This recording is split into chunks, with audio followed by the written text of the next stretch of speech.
Frekuensi Surga. Be accurate and stay connected. Ya, baik Pastor Stephen. Hari ini saya akan membacakan kebangunan rohani yang terjadi di kota Almolonga, Pastor.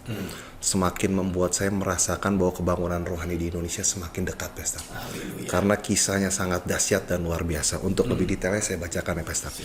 Pada tahun 1974, Almolonga adalah kota di sebelah barat Guatemala, Amerika Latin yang sangat miskin.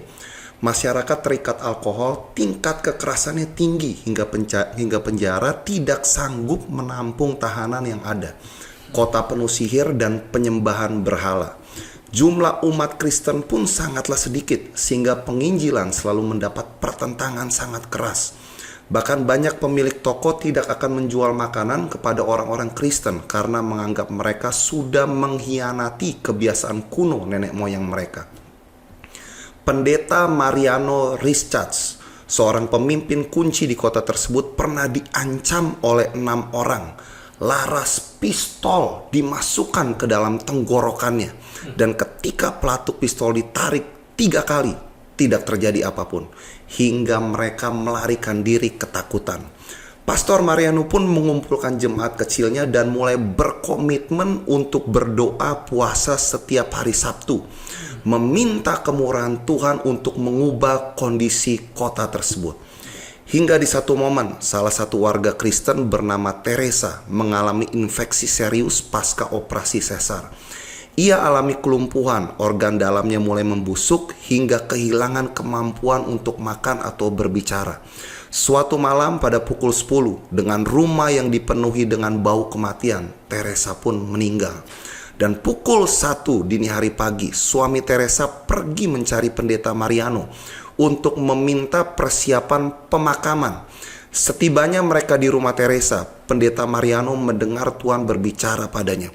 Jangan mempersiapkan pemakaman, doakan dia, aku akan membangkitkannya. Ia pun berdoa dengan suami Teresa, dan setelah 10 menit berdoa, ajaibnya Teresa mulai bergerak dan wajahnya kembali memerah dan kehidupan terjadi dalam diri Teresa. Ia pun duduk di tempat tidur dan secara bertahap kesehatannya pulih sempurna. Mujizat kesembuhan ini mengakibatkan semua keluarga Teresa dan orang banyak menyerahkan hidup mereka kepada Yesus. Di momen inilah kebangunan rohani secara perlahan mulai bergulir menjadi kegerakan yang sangat besar. Berikut catatan transformasi atau perubahan kota karena jamahan Tuhan. Yang pertama, jumlah gereja bertambah menjadi lebih dari 24 di kota yang berpenduduk 20.000 ini. Lebih dari 1.000 orang terlihat hadir di setiap ibadah yang ada di tiap gereja. 8 dari 10 penduduk menganggap diri mereka orang Kristen yang telah dilahirkan baru. Nama bisnis dan nama jalan diubah menjadi nama-nama di Alkitab. Bahkan selanjutnya 36 bar ditutup, Pastor. Dan banyak di antaranya berubah menjadi gereja. Wow. Dan tingkat kriminalitas berkurang hingga 4 penjara ditutup total. Bahkan penyembahan berhala dan tahayul digantikan oleh penyembahan kepada Tuhan. Dan ada lagi yang luar biasa, Pastor. Tingkat perceraian 0%. Wow, luar biasa. Lalu tingkat orang yang melek huruf itu meningkat drastis. Dan Almolonga menjadi salah satu kota terbersih dan paling makmur di seluruh Guatemala. Dan yang luar biasanya lagi, Pastor, aspek pertanian alami peningkatan. Biasanya petani hanya mengirim 4 truk dalam sebulan. Setelah kebangunan rohani itu terjadi, mereka mengirim 40 truk dalam seminggu, Pastor. Hanya dalam seminggu. Dan yang anehnya nih, Pastor, ukuran sayur mayur yang ada itu seperti membesar gitu. Peningkatan produktivitasnya menjadi 1000%. Hingga para peneliti AS dan negara-negara asing datang ke Almolonga untuk mempelajari rahasianya. Jawabannya di luar dugaan, Pastor. Hikmat Allah kepada para petani Almolonga menghasilkan panen yang lebih dibandingkan oleh hasil metode ilmiah. Luar biasa, dahsyat. Ini kok bisa, Pastor? Ini sesuatu yang sangat fenomenal, Pastor. Ya. Dimulai dari doa puasa tiap Sabtu dan tiap hari Sabtu. Hanya satu hari itu, Pastor, tapi kebangunan rohani terjadi di dalam satu kota. Apa nih, Pastor, yang membedakan, Pastor? Kok sepertinya kita belum menyampai di titik yang sama seperti ini? Saya percaya terlepas dari pakai tanda kutip metode yang dilakukan oleh Pendeta Mariano tadi, campur tangan Tuhan itu tetap bagaimanapun akan terus menjadi faktor utama. Dan saya meyakini bahwa memang dalam diri setiap manusia itu sudah Tuhan tanamkan rasa membutuhkan Tuhan. Ada God's factor dalam hidup setiap kita. Hanya selama ini tertimbun dan dikubur oleh si jahat dengan mempergunakan beragam aspek hidup. Mulai dari masalah, mulai dari pekerjaan roh-roh jahat itu sendiri, berbagai macam konflik batin dan sebagainya dan sebagainya. Tapi saya meyakini ketika Roh Kudus diberi keleluasaan dan kita bukakan pintu untuk Roh Kudus bekerja di tengah-tengah hidup kita pertama-tama, yang nanti akan menular kepada yang lain. Saya yakin itu akan menjadi sebuah portal rohani yang menyebabkan rasa butuh Tuhan itu kembali dimunculkan. Ya, kita mendapati permulaan terjadinya revival besar itu dimulai dari ada satu keluarga yang istrinya meninggal, tapi ternyata ketika dilakukan persiapan penguburan, Tuhan justru membangkitkan sang ibu ini kembali. Dan lewat peristiwa kebangkitan dari antara orang mati inilah Tuhan menemukan sarana untuk menghidupkan kembali rasa butuh Tuhan dalam hidup keluarga besarnya. Dan dari keluarga besar yang ada, ini akan terus melebar dan terus menjadi sebuah bukan hanya momentum, tapi menjadi sebuah movement yang mengakibatkan seperti gulungan bola salju yang semakin besar, semakin hebat dan tak tertahankan lagi. Dan itulah yang saya yakin juga kita butuhkan sebetulnya. Makanya penting untuk kita sebagai hamba-hamba Tuhan hari-hari ini betul-betul terus mendoakan dan memerangi pekerjaan roh-roh jahat yang mencoba mengubur, menimbun berbagai macam rasa butuh Tuhan yang ada dalam hidup banyak orang. Dan lewat pekerjaan firman dan roh yang kita alami dalam hidup kita, saya yakin ini akan mengakibatkan ada banyak orang yang begitu berinteraksi dengan kita, rasa butuh Tuhan dalam hidupnya itu dimunculkan. Dan saya berdoa biarlah seberapa banyak kita yang juga mengikuti program siaran saat ini, di dalam hidupmu terus ada hati yang berkobar-kobar, haus lapar akan realita Tuhan, rasa membutuhkan Tuhan lebih dari yang biasanya, lebih dari yang sekedar kita nikmati saat ibadah. Biar itu tertanam dalam hidupmu, diimpartasikan oleh Roh Kudus dalam batinmu, menggerakkan engkau untuk mulai mengejar Tuhan, mencari Tuhan lebih dari yang biasanya. Terjadilah atasmu di dalam nama Yesus. Haleluya. Saya dengar kesaksian ini, saya hatinya jadi berkobar-kobar, meyakini betul Indonesia juga sudah dekat dengan kegerakan besar seperti yang terjadi di Almalonga. Saat orang-orang percaya terus bersahati, berkumpul, mencari realita Tuhan, pasti akan tercipta adanya momentum rohani. Dan dari momentum akan berubah menjadi movement. Sehingga dorongan untuk mencari Tuhan itu bukan hanya dinikmati oleh satu dua sekelompok kecil orang, tapi akan mulai melebar ke banyak orang, bahkan mungkin melewati batasan-batasan keyakinan, agama, denominasi, karena akan menyerbu ke hidup banyak orang. Dan ketika itu terjadi, Alkitab jelas menuliskan kalau ada banyak orang mencari wajah Tuhan, otomatis realita hadirat Tuhan akan dicurahkan. Dan ketika realita Tuhan dinyatakan atas sekelompok orang, maka otomatis tanah di mana orang itu berada, di mana orang itu hidup, akan ikut menikmati berkat Tuhan. Karena kalau kita baca di Alkitab, memang Alkitab juga menegaskan manifestasi keberadaan kita sebagai anak-anak Allah yang maha tinggi, dengan kemuliaan yang datang dari Bapa Sorgawi sendiri. Ini akan mengakibatkan terjadinya pembebasan, pemulihan dari makhluk-makhluk ciptaan yang lain, termasuk tanah. Amin. Yes. Kenapa tanah sepertinya tidak menghasilkan, harus dipupuk dan makin dipupuk dengan pupuk kimia makin tambah rusak. Kenapa bisa seperti itu? Ya karena memang tidak adanya kehidupan ilahi. Kalau adanya kehidupan ilahi, ini otomatis tanah akan menghasilkan. Alkitab menegaskan ketika kemuliaan Tuhan dinyatakan, otomatis tanah ini akan memunculkan hasilnya. Realita Tuhan semakin nyata, semakin banyak yang dimunculkan dari tanah ini. Haleluya. Pastor, saya seperti terkonek dengan nubuatan yang Pastor Stephen sampaikan bahwa Indonesia akan menjadi lumbung pangan dunia. Apakah ini wujud konkretnya? Saya yakin. Ya kita nggak usah bicara tentang tanah pertanian. Walaupun memang ada begitu banyak tanah pertanian di Indonesia yang seperti lahan tidur, tidak menghasilkan. Ya. Tapi saya percaya Tuhan akan bangkitkan hamba-hambanya, umat pilihannya, untuk berfungsi sebagai para petani. Walaupun mungkin mereka menyadari saya ini petani tapi amatiran.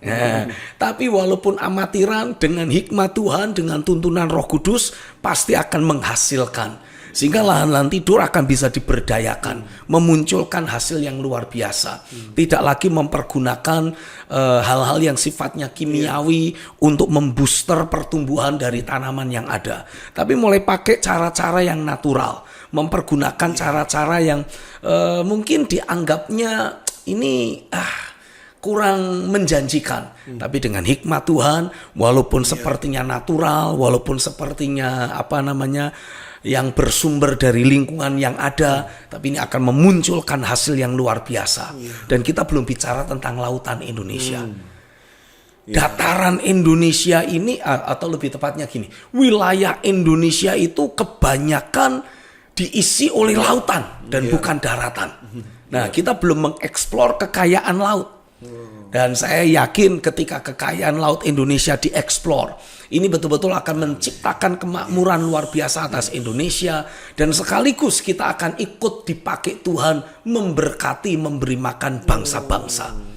Jadi bersiaplah saudara para petani dan nelayan, engkau akan ikut ambil bagian dalam rencana Tuhan yang besar. Engkau akan ikut memainkan peranan penting dalam rencana Tuhan yang besar atas Indonesia. Lewat keberadaanmu, para nelayan, para petani, Indonesia akan diberkati Tuhan dengan luar biasa. Dan bukan hanya engkau memberkati Indonesia, kau akan dipakai Tuhan memberkati bangsa-bangsa. Haleluya. Bersiaplah, karena ada begitu banyak mineral-mineral yang selama ini tersimpan, yang selama ini tersembunyi pakai tanda kutip di bawah bumi Indonesia, akan mulai Tuhan munculkan. Ketika Tuhan mulai menemukan ada orang-orang benar memimpin negeri, ya saya percaya hari-hari ini Tuhan sedang melakukan banyak bersih-bersih supaya orang-orang fasik disingkirkan dan diganti oleh orang-orang benar.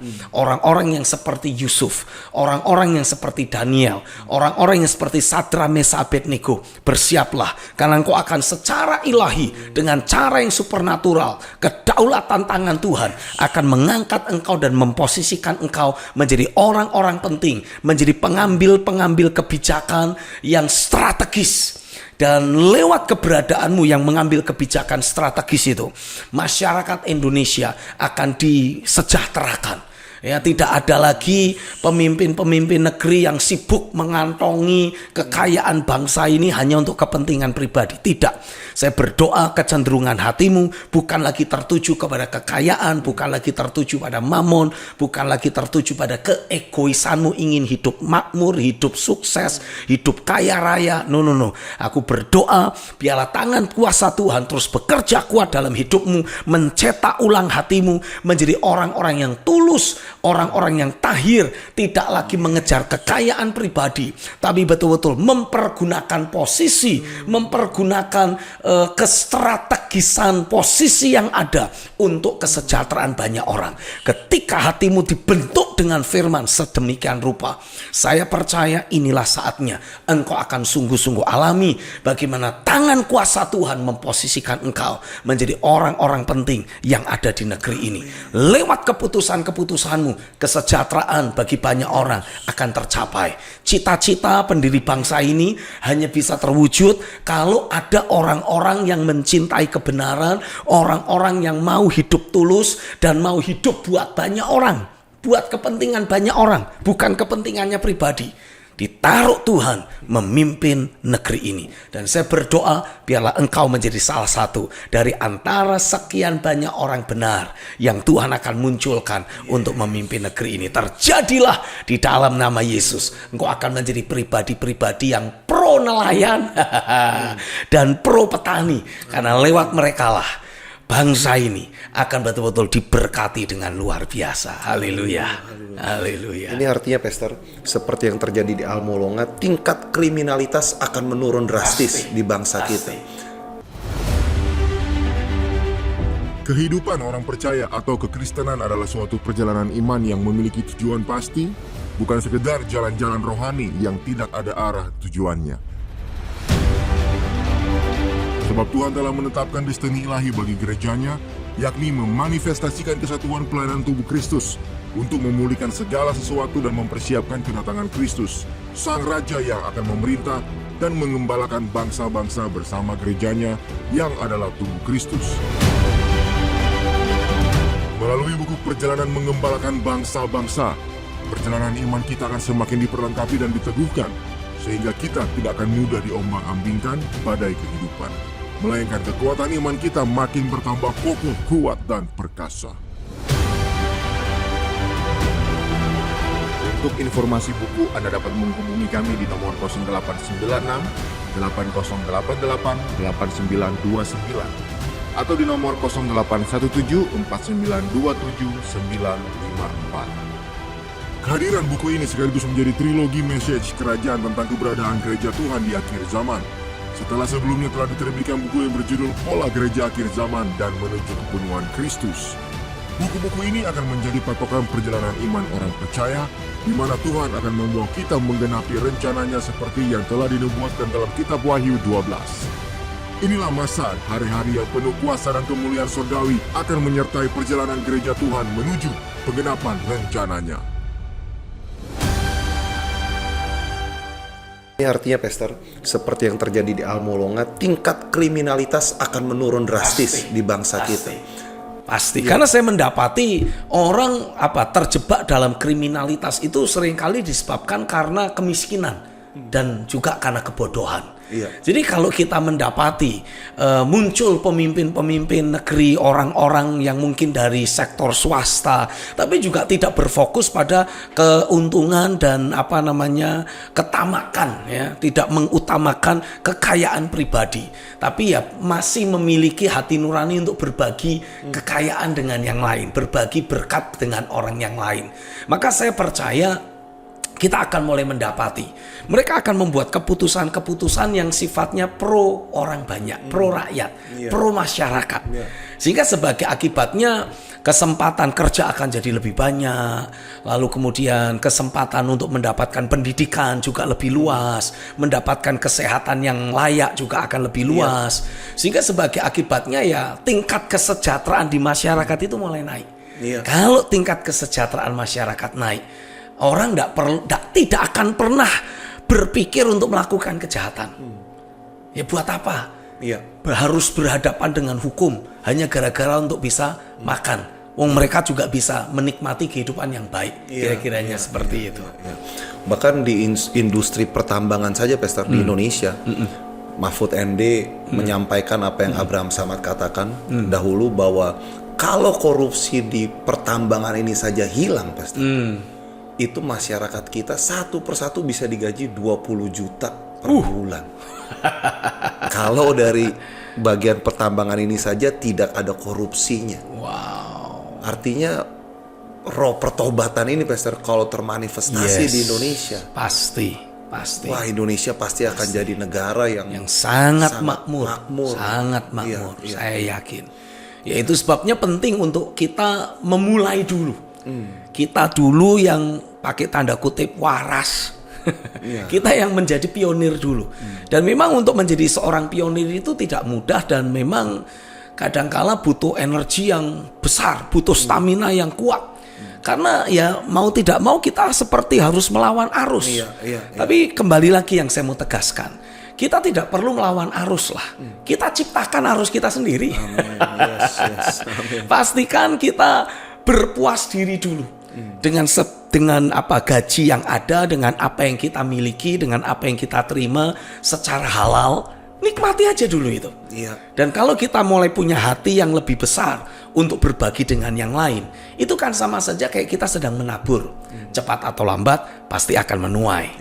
Nah, kalau kita menuai, otomatis yang kita nikmati kan jadi lebih banyak. Dan itu kita alami secara sah, legal. Bukan dilegal-legalkan, walaupun sebetulnya itu tidak legal. Yang kebanyakan selama ini terjadi kan sebetulnya illegal, tapi dilegal-legalkan. Karena dia tahu bagaimana cara memanfaatkan celah-celah hukum, celah-celah aturan yang ada di pemerintahan. Nah, kita tidak mau orang-orang seperti itu. Kita mau orang yang tulus, orang yang mau bekerja, orang yang betul-betul punya niat. Aku ingin mensejahterakan masyarakat. Aku ingin bangsa ini menjadi bangsa yang besar. Ya, mungkin sepertinya kayak terlalu muluk-muluk kali ya. Karena di tengah-tengah gelapnya dunia ini, di tengah-tengah banyaknya bahkan para pejabat-pejabat pemerintah yang hidupnya hedonisme, flexing. Kok sepertinya kita ini jadi orang yang culun dan naif. Tapi tidak apa-apa, dibilang culun tidak apa-apa, dibilang naif biarin aja. Yang penting kita tahu apa yang sedang kita lakukan, dan kita konsisten dengan apa yang kita lakukan. Tidak tergoda, tidak bisa lagi dibeli dan diperjualbelikan dengan apapun, oleh apapun, berapapun harganya. Nah, kita butuh orang-orang gila seperti itu. Dan ya, saya berdoa biarlah orang-orang yang gila mengejar kebenaran, gila-gilaan, mati-matian, habis-habisan ingin hidup dalam kebenaran, itu betul-betul Tuhan munculkan dari tengah-tengah kita. Karena kalau hanya sendirian, kita ini gampang jadi targetnya setan. Tapi kalau kita mulai banyak, setan yang ketakutan. Sama kayak satu lidi lah. Satu lidi gampang dipatahkan. Tapi kalau lidi yang satu itu bermultiplikasi dan memultiplikasikan diri, jadi segenggam lidi, ini bisa jadi sapu ini. Dipatahkan tidak gampang, bengkok-bengkok doang tapi tidak bisa patah. Dan kita bisa pakai untuk bersih-bersih. Haleluya. Saya yakin itu yang Tuhan akan lakukan di tengah-tengah kita. Amin. Tadi Pastor Stephen mengatakan tentang semangat pionir begitu, Pastor. Seperti yang Pendeta Mariano Richards ini lakukan, Pastor. Menjadi pionir gerakan doa begitu, Pastor. Di kota tersebut. Nah, kembali, Pastor. Roh Kudus seperti terus mention soal doa.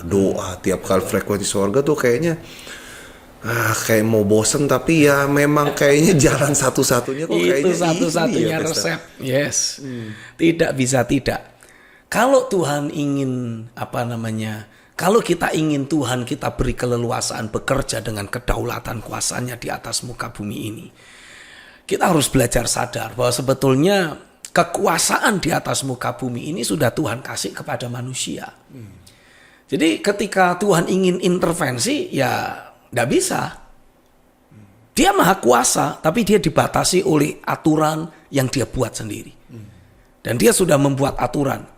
Di bumi ini yang berkuasa adalah manusia. Tidak ada alternatif lain. Dengan segala kelemahan keterbatasan yang kita punya.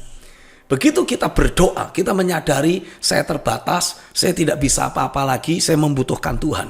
Gimana kita bisa menarik Tuhan datang melakukan intervensi? Ya, kita sebagai pemilik bumi ini harus datang merendahkan hati dalam doa, meminta untuk Tuhan pencipta langit dan bumi masuk ke dalam dunia manusiawi kita, memanifestasikan kedaulatan kuasanya. Dan Tuhan baru akan bertindak kalau ada manusia-manusia yang memang dia beri kekuasaan di atas muka bumi ini, memberikan kembali kekuasaan yang dia miliki di atas muka bumi ini kembali kepada Tuhan. baru Tuhan akan bertindak. Tuhan itu ikuti aturan main yang dia buat sendiri. Dia nggak mau shortcut, dia nggak mau potong kompas. Di dalam setiap kesaksian yang kita dengar tentang revival, manifestasi kedaulatan Tuhan, selalu pasti ada sekelompok orang yang memulai lewat doa. Kenapa sih kok harus lewat doa? Karena ketika kita berdoa, kita sedang memperbaiki posisi rohani kita. Kita mungkin secara status sosial bukan siapa-siapa. Tapi ketika kita masuk dalam posisi doa, kita ini seperti mengambil alih posisi bertanggung jawab atas segala sesuatu yang ada di atas muka bumi ini. Orang-orang yang berkompeten, orang-orang yang bertanggung jawab, harusnya bertanggung jawab, tidak melakukan tugas mereka. Itu sebabnya dunia menjadi semakin kacau. Nah, lewat doa kita memperbaiki posisi rohani kita.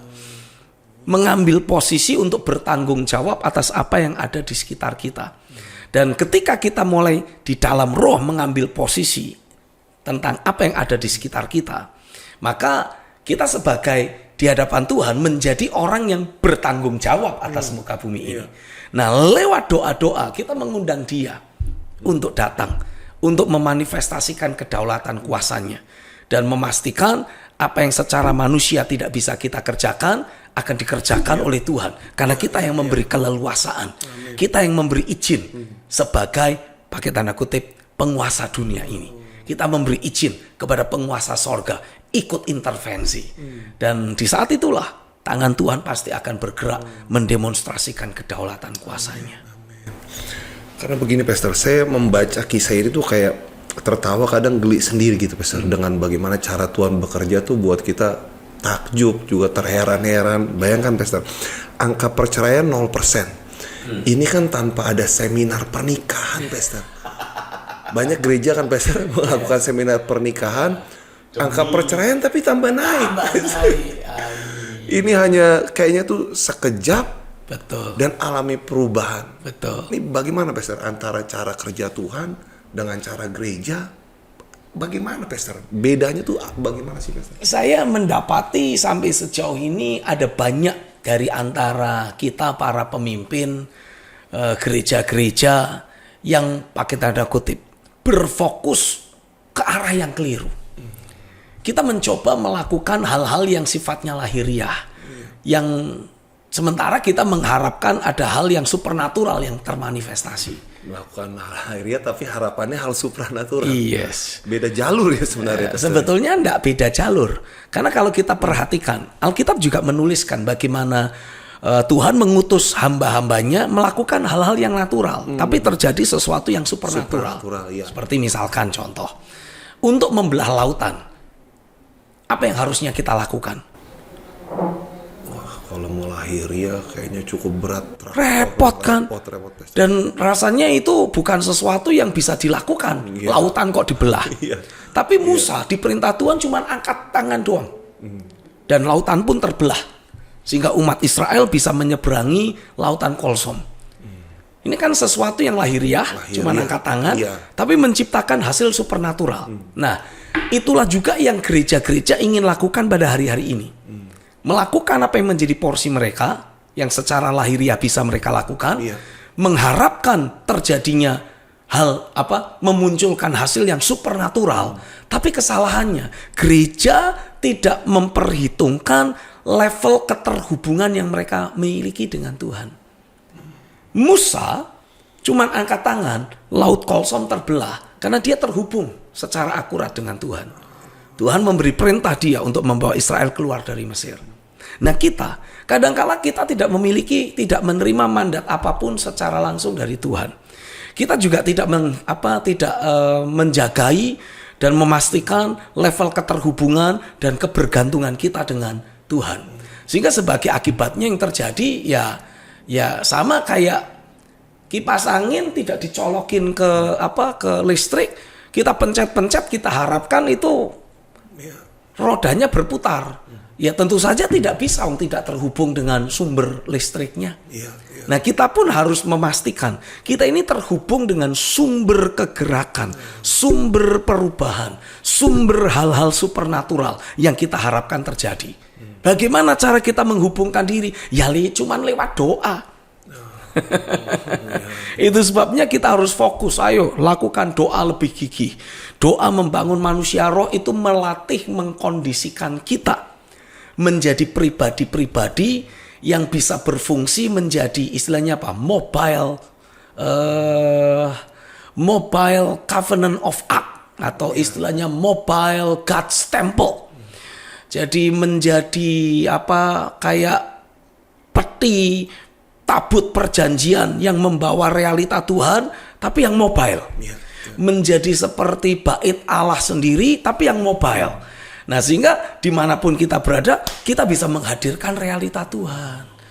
Terhadap orang-orang yang berinteraksi dengan kita, kita bisa menghadirkan jamahan Tuhan. Itu yang Tuhan mau. Kalau kita kumpul doa sama-sama, secara korporat, kita menghadirkan realita Tuhan, dan kita bawa dalam hidup sehari-hari, menyebar, menjangkau, menjamah sedemikian banyak orang. Itu yang Tuhan mau untuk kita lakukan. Ya, jadi memang ketekunannya harus dibangun di aspek itu ya Pastor? Yes, harus dibangun sampai hidup kita ini secara pribadi terhubung dengan realita Tuhan. Keluarga kita terhubung dengan realita Tuhan. Gereja-gereja lokal terhubung dengan realita Tuhan. Keterhubungan itu Pastor? Yes, keterhubungan ini yang membuat terjadinya perbedaan. Ini yang membuat terjadinya perubahan. Kayak misalkan contoh mic ini. Ini kalau tidak dihubungkan dengan kabel ke pusatnya, ya ini cuman ya paling bisa buat nimpuk anjing. Tapi kalau dihubungkan, dia bisa menjalankan fungsinya yang sesungguhnya. Kan ini bukan dibikin untuk nimpuk anjing, dibikin untuk kita berbicara dan bisa diolah sedemikian rupa lewat komputer menjadi file digital dan sebagainya.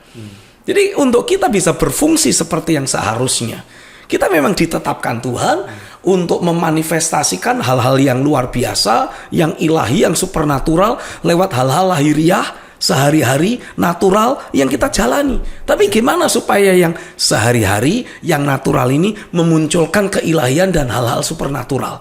Ya kitanya harus terhubung dengan pribadi sumber kesupernaturalan itu. Lewat doa kita menghubungkan diri dengan Tuhan. Haleluya. Jadi Pastor, kalau kita terhubung, kita hanya perlu mendengar arahan dan sesuatu terjadi. Pasti. Seperti halnya yang Pendeta Mariano ini lakukan terhadap orang yang meninggal itu ya Pastor? Yes. Ketika kita terus belajar membangun keterhubungan kita dengan Tuhan, kita akan selalu menerima ada instruksi dari surga. Kita menghadapi kondisi, keadaan, peristiwa.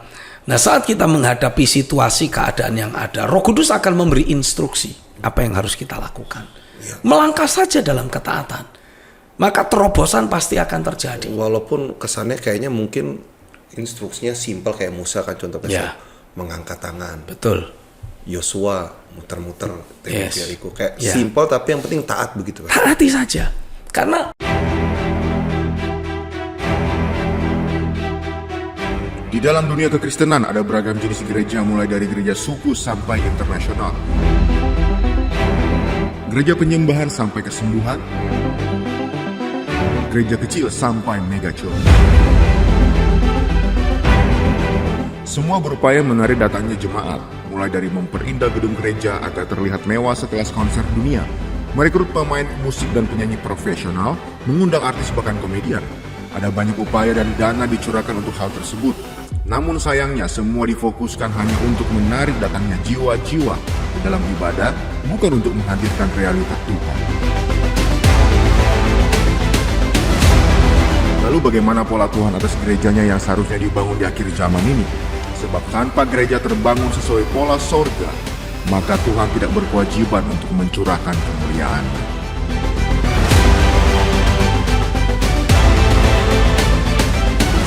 Temukan semua jawabannya di dalam buku Pola Gereja Akhir Zaman yang ditulis oleh hambanya Pastor Stephen Agustinus. Untuk informasi buku, Anda dapat menghubungi kami di nomor 0896 8088 8929 atau di nomor 0817 4927 954. Saatnya gereja Tuhan kembali pada tujuan aslinya, yaitu menjadi institusi kerajaan yang membawa pemulihan dan menggenapkan semua rencana Tuhan di muka bumi.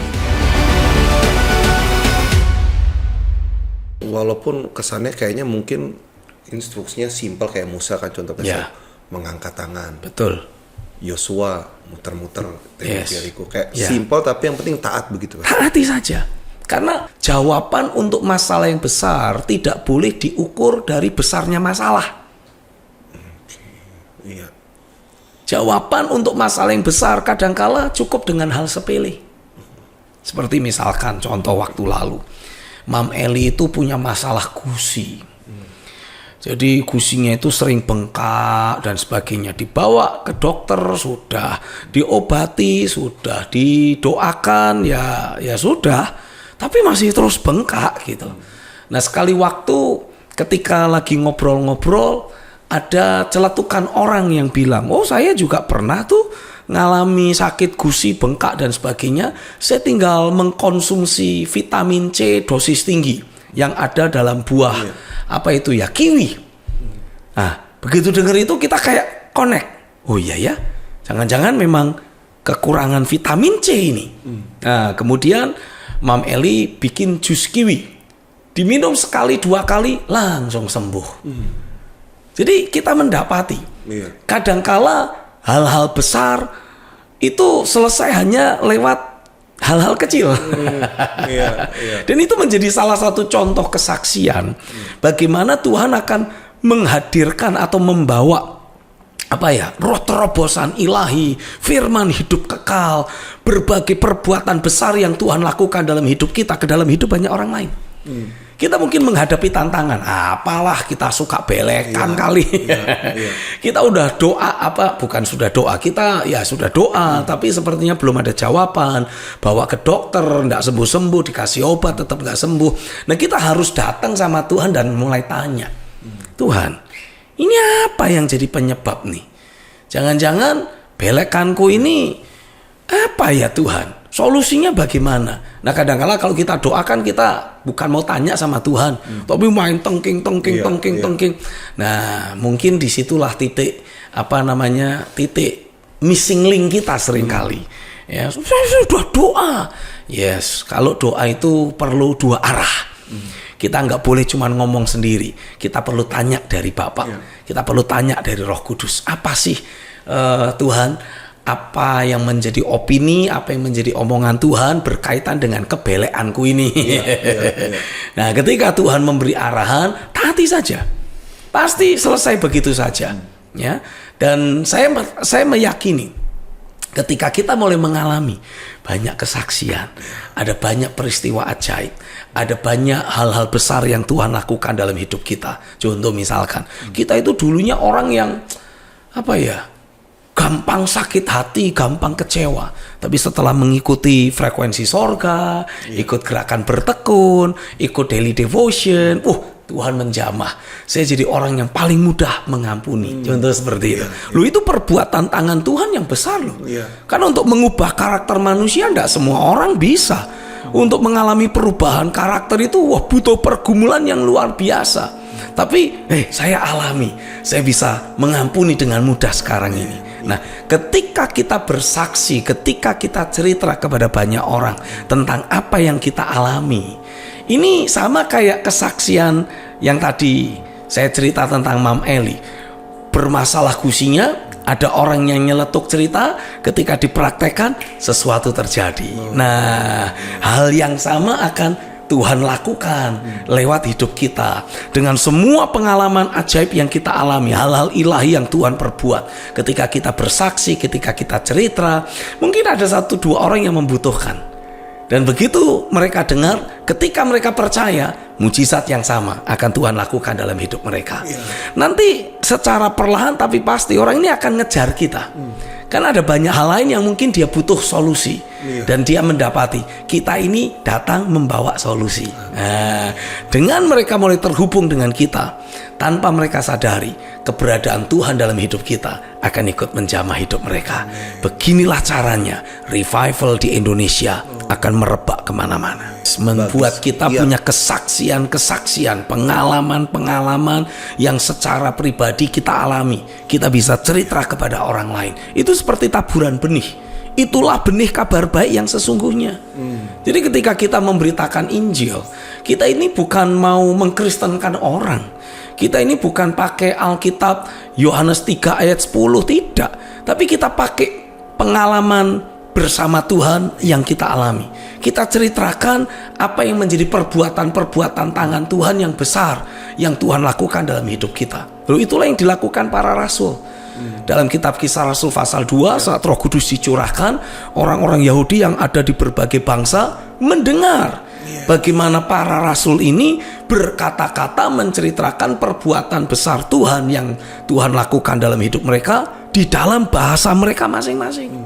Lalu dalam kitab 1 Petrus pasal 2, Petrus secara pribadi memberikan penegasan, kamu itu dipanggil untuk memberitakan perbuatan-perbuatan tangan Tuhan yang besar. Bukan mengkhotbahkan Yohanes 3 ayat 10, bukan.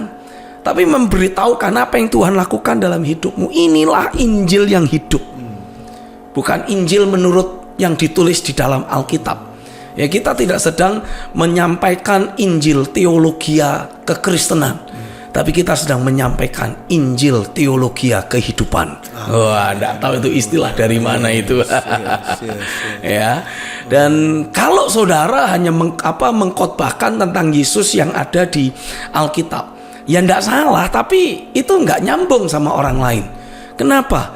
Nah, mereka punya agama mereka sendiri. Salah-salah nanti kita dianggap mengkristenkan. Tapi kalau kita menceritakan apa yang Tuhan lakukan dalam hidup kita, loh, itu hidup kita. Kita cerita sama teman kita, apa yang salah? Dan nggak bisa dibantah juga. Nggak bisa dibantah, saya ngalami kok. You menolak, nggak percaya, terserah. You tanya, saya jawab. Saya cerita kesaksian hidup saya. Ya, apa salahnya? Ya. Berarti kita seperti sedang ada di momen, Pastor, seperti sedang menampung berbagai perbuatan Tuhan yang ajaib. Yes, betul. Dan di hari ke depan siap kayak dilepaskan, ditaburkan sedemikian rupa.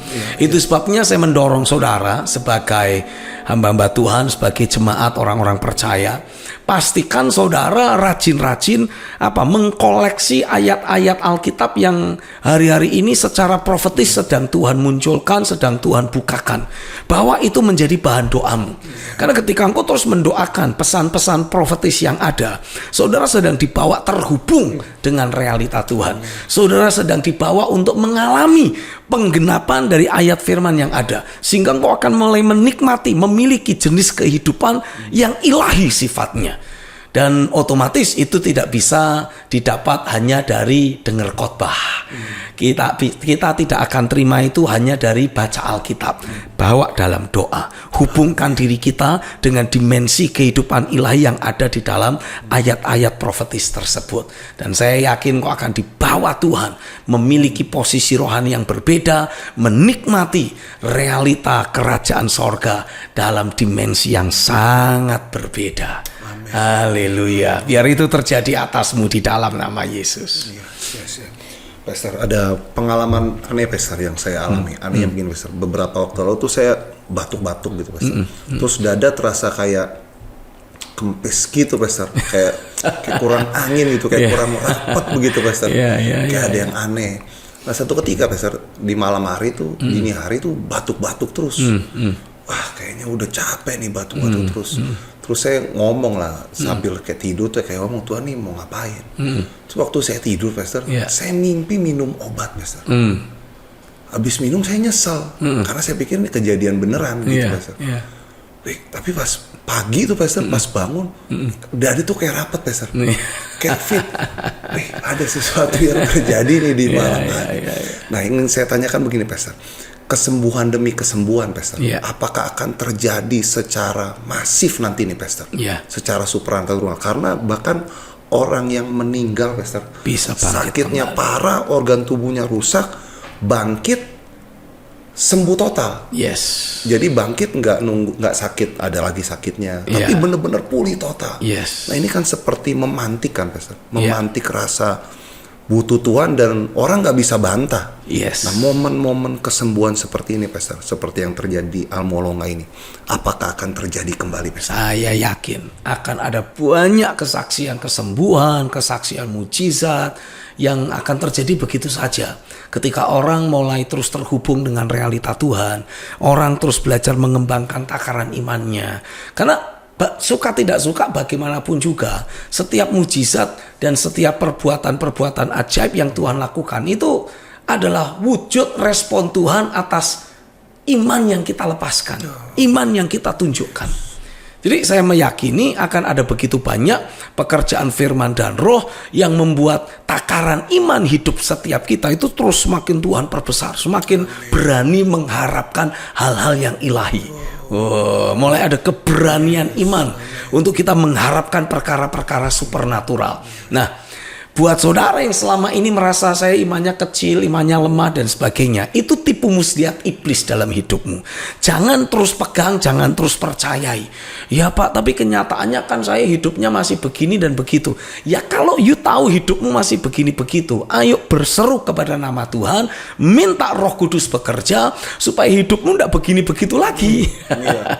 Mulai dituntun, mulai ada arahan dari Roh untuk engkau membangun gaya hidup yang sesuai dengan prinsip firman. Gaya hidup iman. Dan saya yakin dari waktu ke waktu penyingkapan firman akan terus Tuhan lakukan dalam hidupmu. Engkau akan terus alami takaran imanmu diperbesar.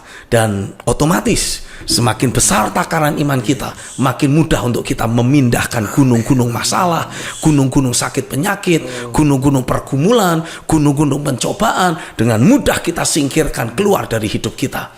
Kita Tuhan pakai untuk punya iman yang mengalahkan dunia. Haleluya. Nah, jadi kita punya banyak kesaksian, makin punya banyak kesaksian. Karena ya sorry to say, kalau saya melihat kondisi banyak orang Kristen hari-hari ini, mereka itu minim kesaksian. Hampir seakan-akan tidak ada sesuatu yang ilahi yang mereka alami bersama dengan Tuhan. Minim banget kesaksian. Itu sebabnya saya yakin hari-hari ini Roh Kudus akan terus bekerja, memberikan firman, penyingkapan firman untuk mengembangkan takaran iman dan memastikan kita mulai punya keberanian iman. Dari situlah kita mulai mengharapkan sesuatu yang besar Tuhan lakukan. Dari situlah saya yakin ada banyak hal yang Tuhan akan lakukan dalam hidup kita. Sehingga kita akan mulai mulai mengalami banyak kesaksian. Mengalami ada banyak perkara-perkara ilahi. Dan itulah kesaksian, itulah bahan untuk kita menaburkan Injil teologi kehidupan. Haleluya. Pastor, ini yang terakhir, Pastor. Ya. Menarik ya, Pastor, di Almolonga ini bar itu tutup, Pastor. Puluhan bar tutup. Wow. Kita tahu sendiri kan, Pastor, kondisi di dalam bar itu ada banyak anak-anak muda di dalam bar. Iya. Tapi mereka bisa bukan cuma anak muda, ya, orang-orang banyak juga. banyak orang tua Intinya juga. semua orang ada di sana. Kelompok usia apapun bisa Iya. ada di sana. Nah, bagaimana, Pastor, kok bisa zaman Tuhan tuh masuk ke bar yang dibilang kan tempat yang nggak kudus begitu, Pastor, dan bisa menjamah kehidupan banyak orang? Iya. Sebetulnya Tuhan menjamahnya itu bukan di barnya. Tuhan menjamahnya itu di hidup orang. Di hidup orang itu. Iya. Cuman kan hidup orang ini, orangnya biasanya pergi ke bar. Tapi setelah mengalami zaman Tuhan, ya dia tidak mau ke bar lagi lah. Ya, jadi kalau ada dari saudara yang merasa, oh saya dipanggil pelayanan di antara orang-orang di bar. Jadi saudara keluyuran di bar, hati-hati kamu. Kamu bukan sedang mau memenangkan mereka. Cepat atau lambat kamu sendiri yang nanti bakal dimenangkan lagi. Iya. Ya. Jangan berpikir, oh Tuhan akan melawat orang-orang di bar. Iya, oke. Tapi pastikan bukan bukan hasrat kehidupan lama yang berbicara kepadamu. Jadi jelas begitu ya, Pastor, ya. Iya. Kalau kita ngalamin zaman Tuhan, ya otomatis nggak akan lagi balik ke bar. Dan gak akan cari gereja yang kayak bar juga. Betul, betul. Karena kita kan anak-anak terang.